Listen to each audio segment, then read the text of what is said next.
Welcome to Shri Rajiv Gandhi IAS academy. Friends, இந்த வீடியோவில் August 21ஆம் தேதிக்கான கரண்ட் அஃபேர்ஸ் எல்லாமே பார்க்க போகிறோம். சரி, வாங்க பார்க்கலாம். ஃப்ரெண்ட்ஸ், இந்த வீடியோடைய நோட்ஸ் எல்லாமே கீழே PDF டிஸ்கிரிப்ஷன் கொடுத்துருக்கோம். அது எல்லாமே கிளிக் பண்ணி டவுன்லோட் பண்ணிச்சிங்க. அப்புறம் நம்ம டெலகிராம் குரூப் லிங்க்மே கீழே டிஸ்கிரிப்ஷன் கொடுத்துருக்கோம். அதுலேயுமே கிளிக் பண்ணி ஜாயின் பண்ணிங்க.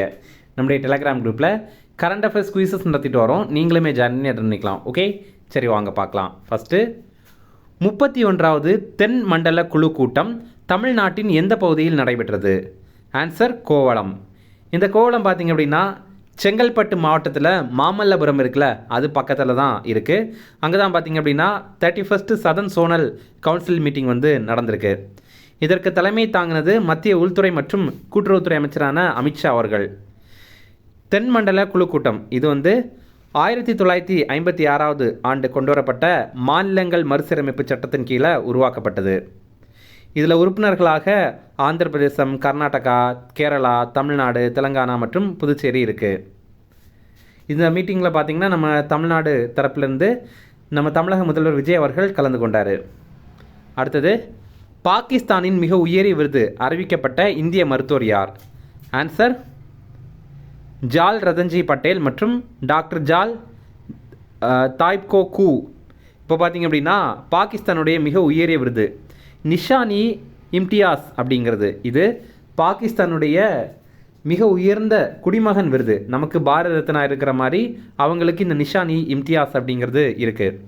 இது வந்து இந்தியாவை சேர்ந்த 2 மருத்துவர்களுக்கு அறிவித்திருக்காங்க. ஒருத்தர் பார்த்திங்கன்னா டாக்டர் ஜால் ரதன்ஜி பட்டேல், இன்னொருத்தர் டாக்டர் ஜால் தாய்போ கூ அப்படிங்கிறவர். எதற்காக இவங்க 2 பேருக்கும் இதை அறிவித்திருக்காங்க அப்படின்னா 1946வது ஆண்டு மும்பையில் பாகிஸ்தானுடைய தந்தையான முகமது அலி ஜின்னா அவருக்கு எக்ஸ்ரே பரிசோதனையை இவங்க மேற்கொண்டாங்க. அதில் என்னாச்சு அப்படின்னா அவருக்கு தீவிர காசநோய், அதாவது டியூபர்குலோசிஸ் இருக்கிறத வந்து கண்டுபிடிச்சிருக்காங்க. அது கூடவே அவர் 1-2 ஆண்டுகள் மட்டும்தான் உயிர் வாழ்வார் அப்படிங்கிறதையும் அவங்க கண்டுபிடித்து அதை ரகசியமாக பாதுகாத்து வந்திருந்தாங்க. அதற்காக தான் இவங்களுக்கு இந்த விருதை வழங்குறாங்க. ஃப்ரெண்ட்ஸ், நம்ம ராஜீவ்காந்தி ஐஏஎஸ் அகாடமியில் இந்த ஆண்டு நடைபெற போகிற டிஎன்பிஎஸ்சி குரூப் 1 பிலிம்ஸ் எக்ஸாமுடைய டெஸ்ட் சீரிஸ் வந்து ஸ்டார்ட் பண்ணியிருக்கோம். ஸ்க்ரீனில் தெரிகிற இந்த வாட்ஸ்அப் நம்பர், இந்த மேலே தெரியுதுல இந்த வாட்ஸ்அப் நம்பர், இதுக்கு நீங்கள் வந்து வாட்ஸ்அப்பில் மெசேஜ் பண்ணிங்க அப்படின்னா இது சம்மந்தமான தகவல்களை நீங்கள் தெரிஞ்சுக்கலாம், இல்லை நீங்கள் ஜாயின் பண்ணலாம். அதே மாதிரி இந்த ஆண்டு நடைபெற போகிற டிஎன்பிஎஸ்சி குரூப் 2 எக்ஸாமுக்கான பிலிம்ஸ் டெஸ்ட் பேட்சுமே நம்ம இன்ஸ்டியூட்டில் வந்து ஸ்டார்ட் பண்ணியிருக்கோம். ஸ்க்ரீனில் தெரிகிற இந்த வாட்ஸ்அப் நம்பர் அதே வாட்ஸ்அப் நம்பர் தான். இதுக்கு நீங்கள் வந்து மெசேஜ் பண்ணிங்க அப்படின்னா போதும், உங்களுக்கு இது சம்மந்தமான தகவல்கள் எல்லாம் நாங்கள் அதில் உங்களுக்கு தந்துடுவோம். ஓகே, நீங்களும் ஜாயின் பண்ணிக்கலாம். ஓகே, அடுத்தது, வங்காளதேசத்தின் 23வது அதிபராக தேர்ந்தெடுக்கப்பட்டவர் யார்? இதற்கான ஆன்சர் மிர்சா ஃபக்ருல் இஸ்லாம் ஆலம்கீர். வங்காளதேச நாடாளுமன்றத்துடைய பேர் வந்து ஜாதிய சன்சாத் அப்படிங்கிறது.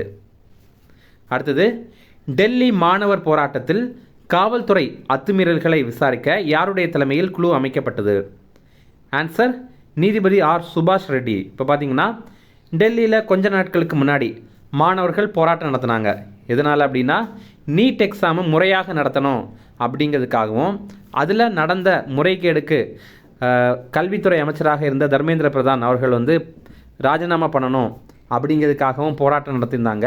இதில் காவல்துறைக்கும் மாணவர்களுக்கு இடையில் வந்து மோதல் நடைபெற்றது. இதில் காவல்துறை வந்து அத்துமீறிட்டாங்க அப்படின்ற மாதிரி குற்றச்சாட்டு எழுந்தது. அப்போ இதை விசாரிக்கிறதுக்காக உச்சநீதிமன்றம் ஒரு உயர்நிலை குழு அமைத்திருக்காங்க. யாருடைய தலைமையில் அப்படின்னா நீதிபதி ஆர் சுபாஷ் ரெட்டி அவருடைய தலைமையில் தான்.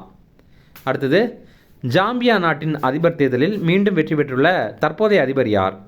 ஆன்சர் ஹக்கைந்தே ஹிச்சிலேமா. ஜாம்பியா அப்படிங்கிறது ஆப்பிரிக்கா நாடுகளில் ஒன்று. இந்த நாட்டுடைய அதிபராக இவர் தான் இருந்தார். இப்போ மீண்டும் அவரே அதிபர் தேர்தலில் வெற்றி பெற்றிருக்காரு. அடுத்தது, இங்கிலாந்திலிருந்து மீட்டு கொண்டு வரப்பட்ட திருமங்கை ஆழ்வார் வெண்கல சிலை எந்த கோயிலை சார்ந்தது? ஆன்சர் சௌந்தரராஜ பெருமாள் கோயில். இது வந்து கும்பகோணத்தில் இருக்குது. தஞ்சாவூர் மாவட்டத்தில் கும்பகோணத்தில் இந்த சௌந்தரராஜ பெருமாள் திருக்கோயில் இருக்குது. இந்த பகுதியை, இந்த கோயிலை சேர்ந்த சிலை தான் இந்த ஒரு சிலை. இது பல ஆண்டுகளுக்கு முன்னாடி களவாடப்பட்டது. இப்போ பார்த்திங்கன்னா அதை இங்கிலாந்தில் கண்டுபிடித்திருக்காங்க. இங்கிலாந்துடைய லண்டன், அதாவது இங்கிலாந்துடைய தலைநகரான லண்டன் இருக்குல்ல, அங்கே ஆக்ஸ்ஃபோர்ட் பல்கலைக்கழகம் இருக்குல்ல, அதற்கு ஒரு அருங்காட்சியகம் இருக்குது.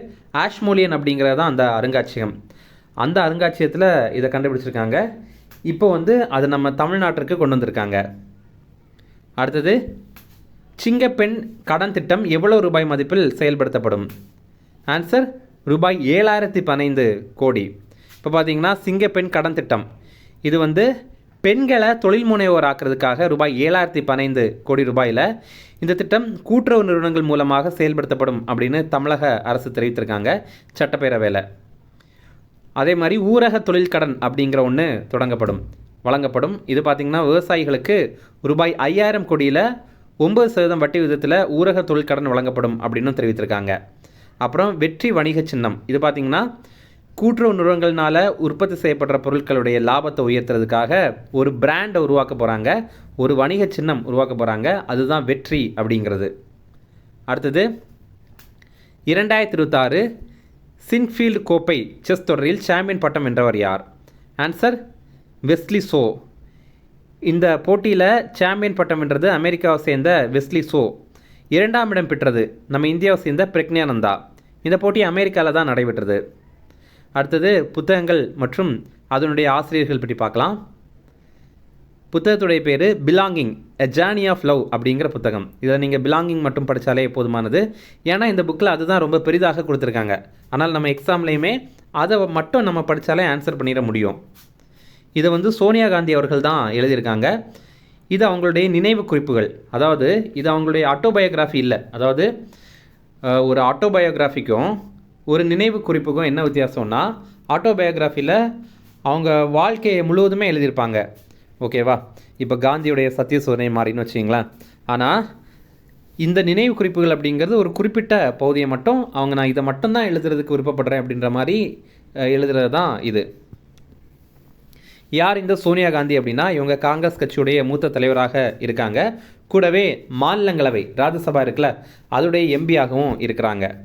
இவங்க இத்தாலியில் தான் பிறந்தாங்க. 1946ஆவது ஆண்டு இத்தாலியில் பிறந்தாங்க.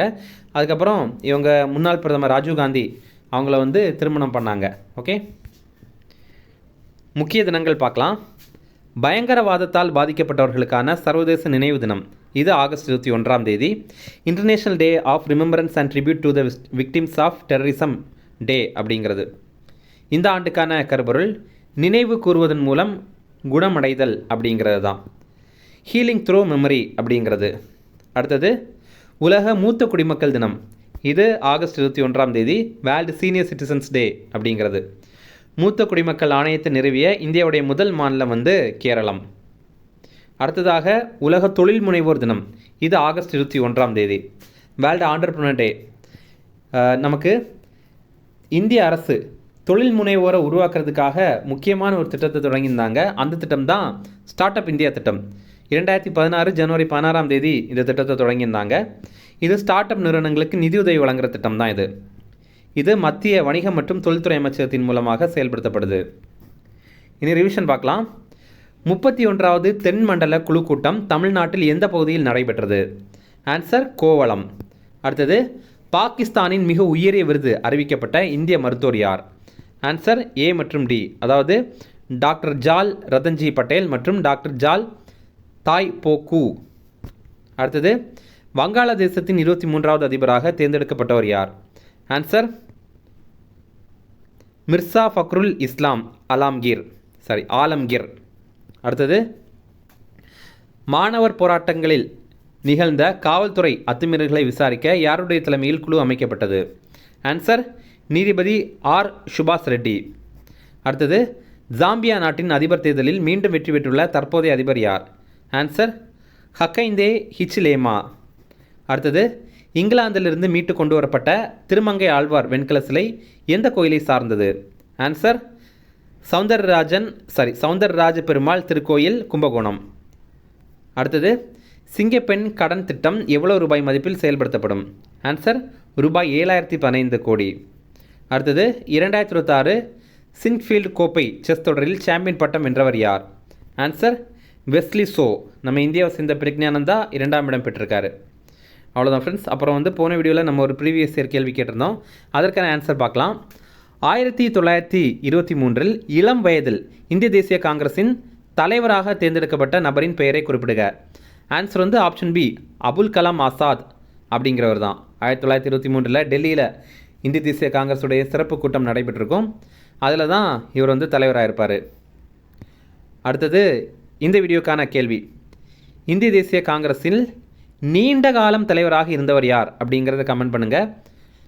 ஆப்ஷன் வந்து option A WC Banerjee, option B Rash Behari Ghosh, option C Abul Kalam Azad, option D Annie Besant.